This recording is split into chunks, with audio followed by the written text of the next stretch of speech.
I was either 10 or 11, living in a small ranch with thick woods in the backyard, and a fair amount of space between houses.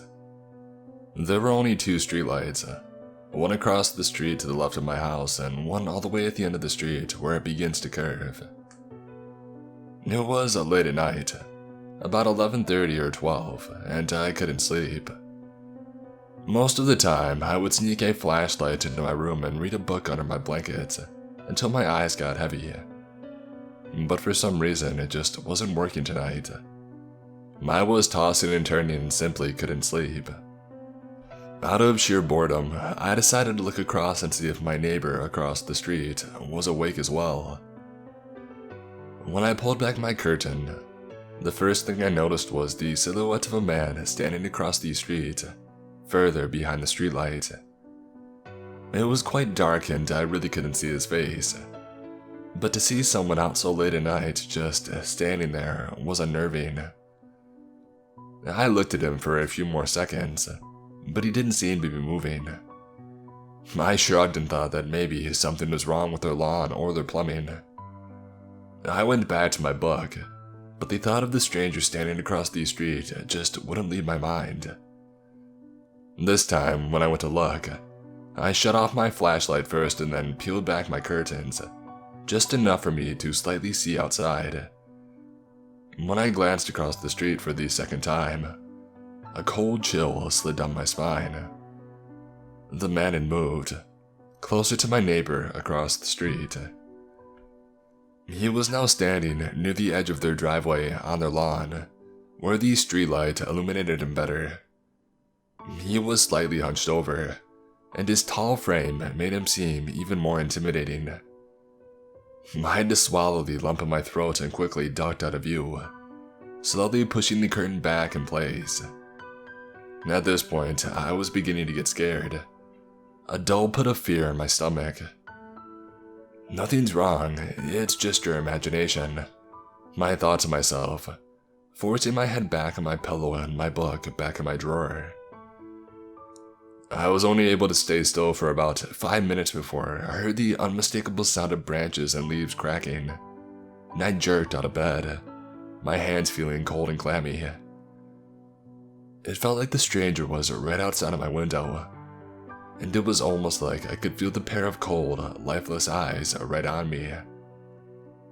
I bit my bottom lip, and slowly, almost barely moving, moved aside a tiny portion of my curtain and a low whine bubbled out of my throat.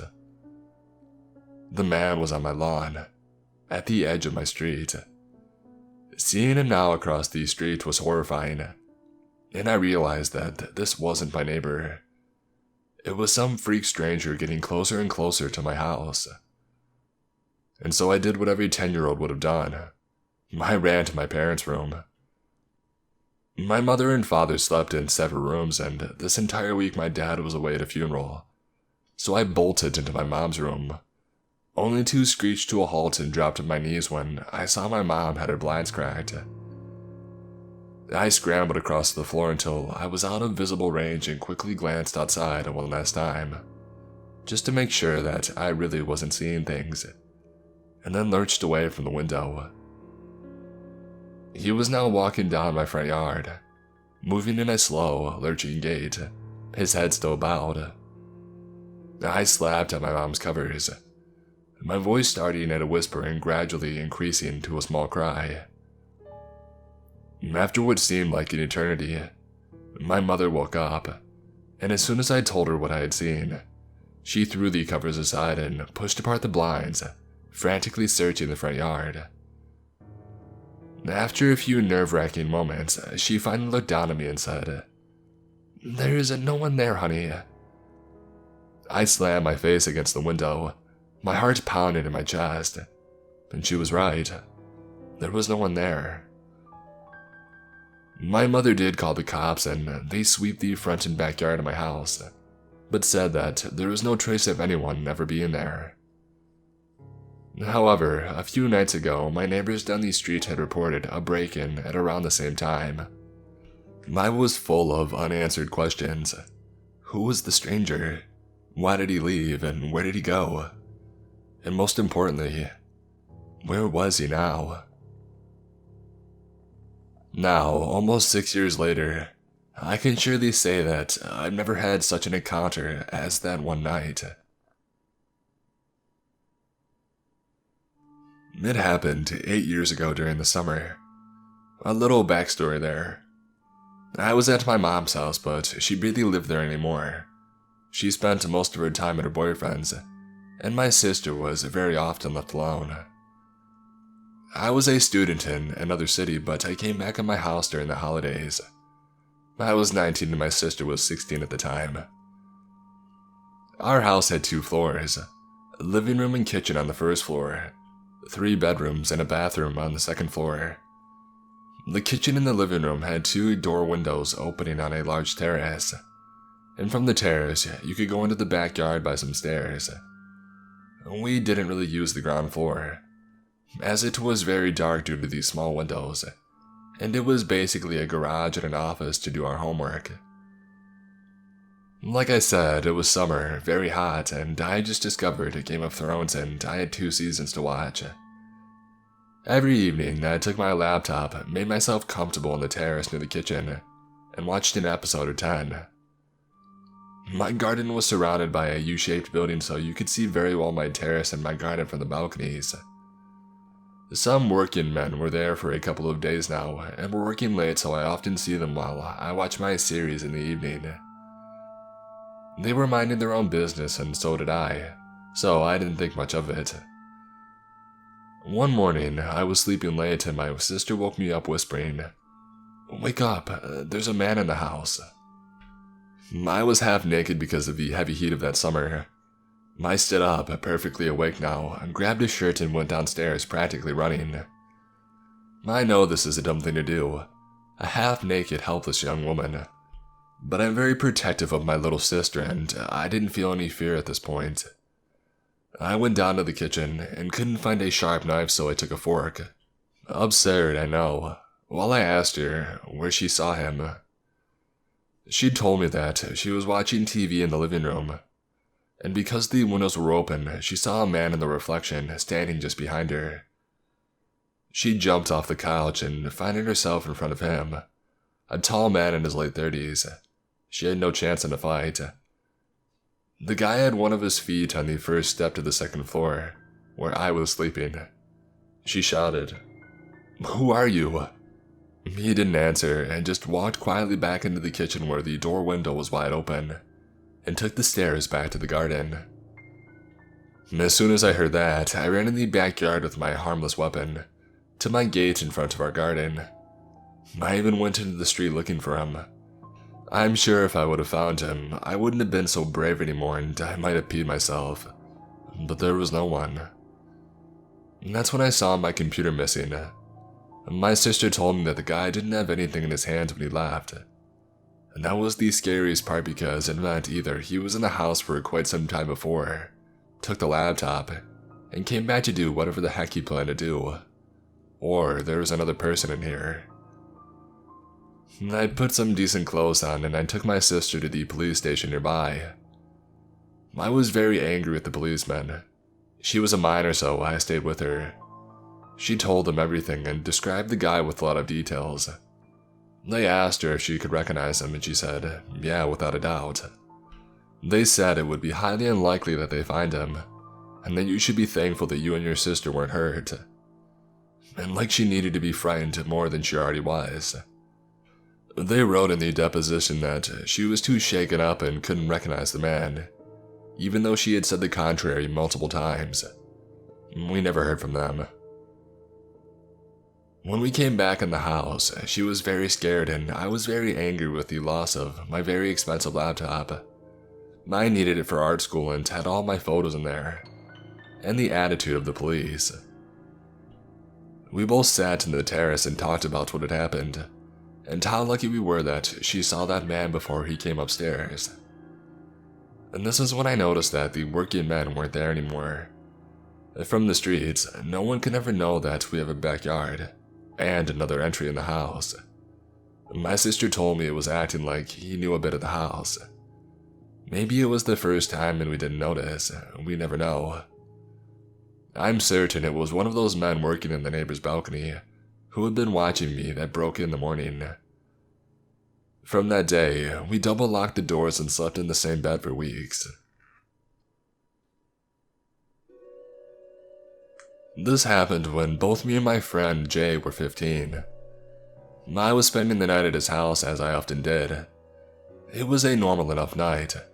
We watched movies, played a couple of video games, and stayed up way too late. It was about 2 a.m. I think when we heard a loud banging coming from the front door.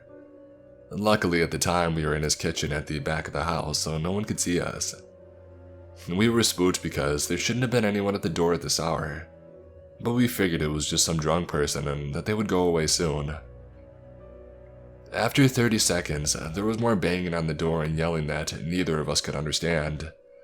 It sounded like an adult man, and he sounded angry, so we were both scared. He texted his mom, who we thought was upstairs, but she said that she had left a bit before without saying anything. She did that often enough. She liked to go to her friend's house in the middle of the night, so we didn't pay any attention or notice when she left.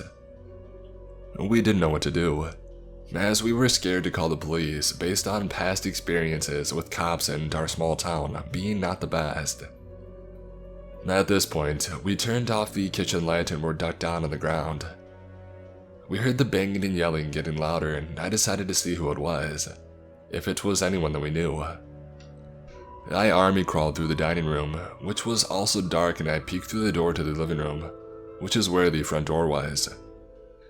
There is also a huge window by the door that you can see right into the dining room through, so I was very careful not to be seen.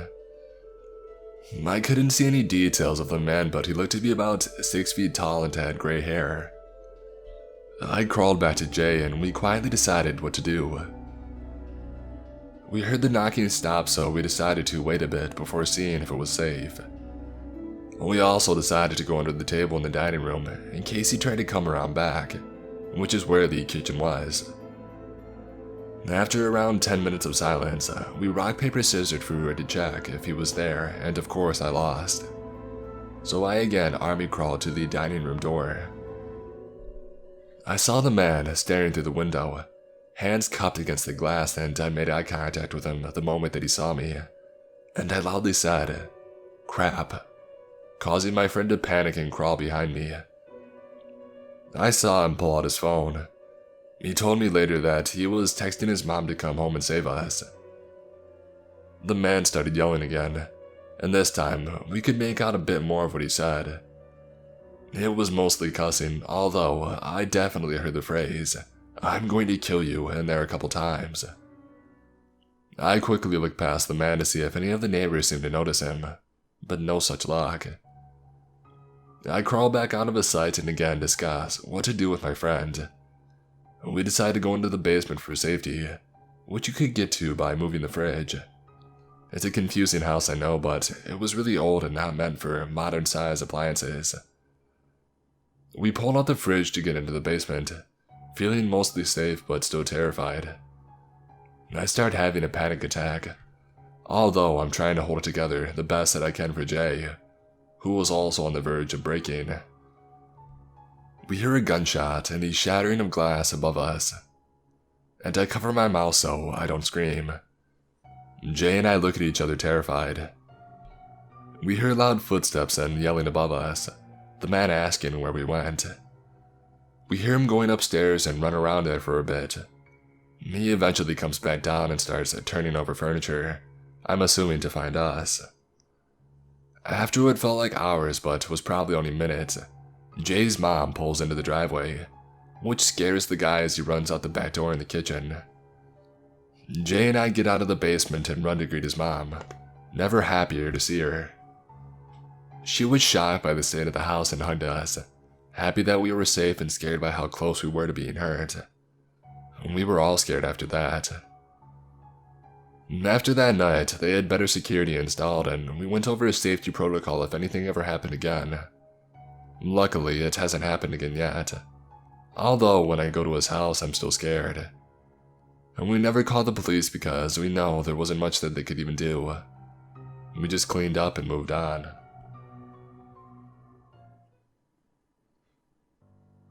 This happened a couple of years ago when I was 16. It was a warm summer night. At nights like these, me and my friend would often grab a pack of cigarettes and a bottle of beer each, and go outside to enjoy them. We come from a really small town where everybody is somehow connected, so the only way to drink or smoke without our parents knowing was to do so in secluded places. Luckily, the town is surrounded with huge forests, and we were both very familiar with them since we practically grew up there. This one time, it was a night as usual. We both grabbed our forbidden contraband, some flashlights, and we headed out. We took the path through the long meadow which ended at the edge of the forest. From there led a path through the forest by which it's a 20-minute walk back to town in steep downhill terrain. At the place where the meadow and the forest meet, there is a gazebo with a fireplace where people go for picnics. As we were walking through the meadow, we would stop a few times to ensure from afar that the gazebo was unoccupied. It was around 11 p.m. and the night was incredibly dark. Even though we were out in the open, we had to use our flashlights to see anything. When we made sure that the air was clear, we approached the gazebo to light our first cigarette.